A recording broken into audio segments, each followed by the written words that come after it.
mynews.studio. This spring, something unusual happened across Britain. If you looked up, you'd see rooftops almost shimmering in the sunlight. For the first time, solar panels provided nearly half the country's electricity. Does this mean we're seeing a real shift in how renewables are being adopted globally? Today's date is June 12, 2025. Let's break down what's actually changed in the UK's solar sector this year. The headlines all say record-breaking, but what are the actual figures behind that surge? From January through May 2025, solar power generation in the UK rose by 42% compared to the same months last year. That's based on Carbon Brief's analysis. And the Met Office has said this was the sunniest spring since 1910. But is that increase just because of the weather? Not completely. On April 1st, Britain set a new record. Solar generation hit 12.2 gigawatts in just a half hour around midday. That's more than twice last year's peak.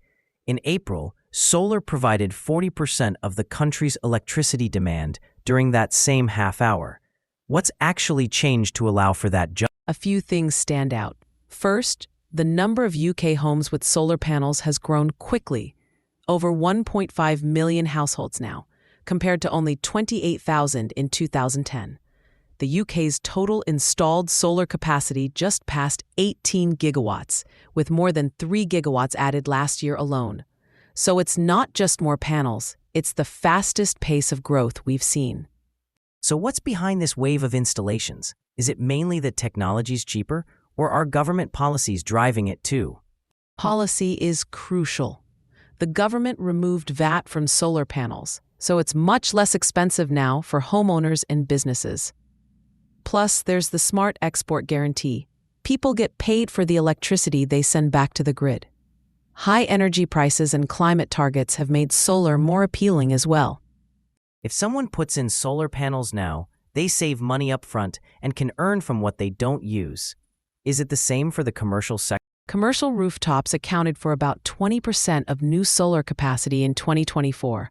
Also, investment in utility-scale solar projects is setting records.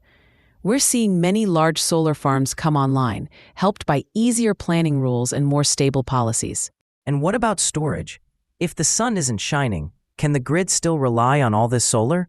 Home battery installations are rising fast. Over 22,000 systems were added just last year. But integrating all the solar into the grid is still a challenge. The UK needs to update its grid and expand energy storage, or else some solar power will get wasted. Looking ahead, the government wants 70 gigawatts of solar by 2035. That's more than triple what's in place now. What are the main obstacles? There are three main hurdles. First, the grid needs to be upgraded for more flexibility. Second, planning and land use have to keep up without sparking public opposition. Third, there's policy stability. If the rules keep changing, people and companies hesitate to invest. The impact is already clear. In just the first 5 months of this year, UK Solar avoided £600 million in gas imports and stopped over 6.6 million tons of carbon dioxide emissions. Solar now makes up more than 5% of the total energy mix, and renewables overall have reached 41%. That's a big leap from 14% 10 years ago. And this isn't just about the UK.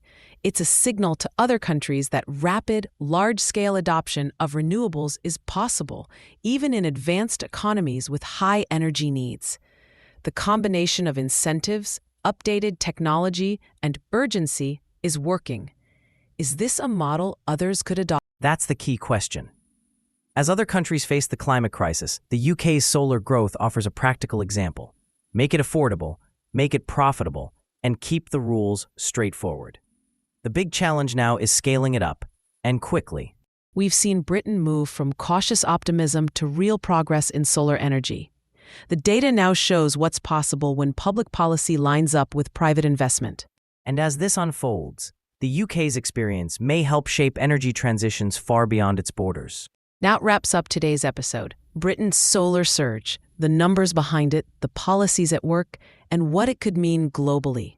Thanks for listening. If you want to keep up with real developments in energy and climate, Stay tuned. We appreciate you joining us. This episode was produced by mynews.studio. You can try it for free.